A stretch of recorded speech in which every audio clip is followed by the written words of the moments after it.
berlayarlah membawa perubahan. Mufakatnya Nasdem dan PKB memasangkan Anies dan Caimin sebagai calon presiden dan wakil presiden 2024 mengundang pertanyaan, apakah perlu merubah nama koalisi mereka yang sebelumnya bernama Koalisi Perubahan untuk Persatuan berganti dengan nama baru sebagaimana yang diwacanakan oleh Sekjen PKB Kebangkitan dan Perubahan serta istilah lainnya yang semakin banyak diwacanakan. Apakah perlu? Secara substantif, istilah perubahan itu merupakan sunatullah yang tak ada satu manusia dapat menghilangkannya dalam setiap proses kejadian, bahkan sebuah peristiwa. Misal, anak kecil akan berproses menjadi orang dewasa. Itu bagian dari perubahan yang tak terelakkan.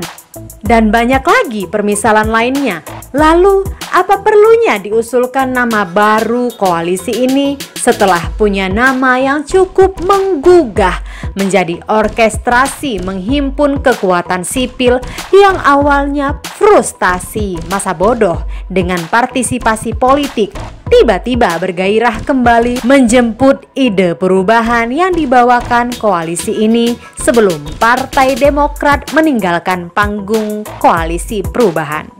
Penamaan koalisi perubahan itu dapat disebut pilihan kata yang mewakili keinginan publik keluar dari himpitan ekonomi yang semakin menggila dari hampir seluruh mayoritas masyarakat, mewakili keinginan publik yang terancam PHK karena kebijakan pemerintah menguntung penguasa, karena tidak equal dalam menjalankan hak dan kewajiban bagi para buruh maupun pekerja serabutan. Juga banyak profesi lainnya terkena imbas kebijakan yang tidak berpihak pada mereka.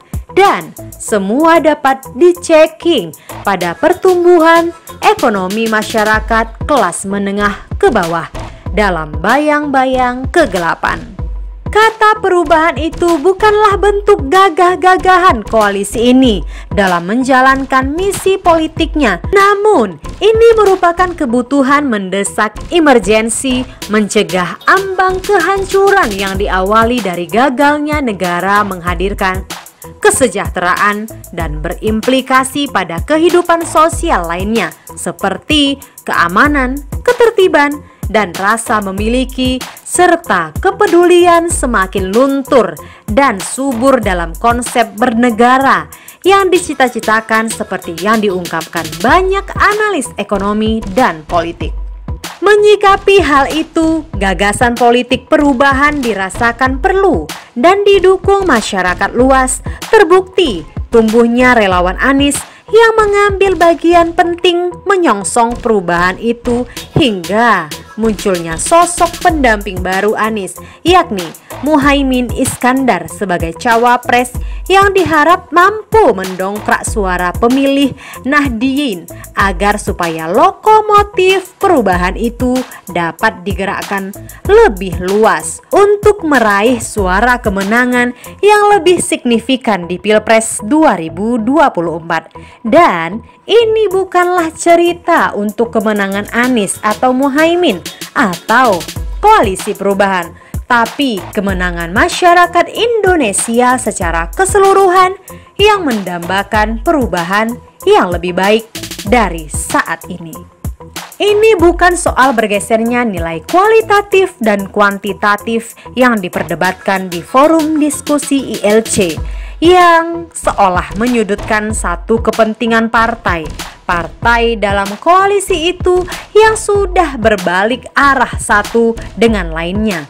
Adalah persoalan mereka mau mendengarkan aspirasi rakyat yang mulai sekarat. Seperti halnya dalam situasi perang sekalipun, seorang tentara tidak dibenarkan membunuh anak kecil dan kaum wanita serta jompo. karena merupakan bagian dari orang yang seharusnya dilindungi dari kejahatan perang. Apalagi soal persepsi tidak bisa menjadi alasan merubahnya hanya karena masuknya PKB dalam koalisi perubahan, lalu dimunculkan wacana merubah namanya.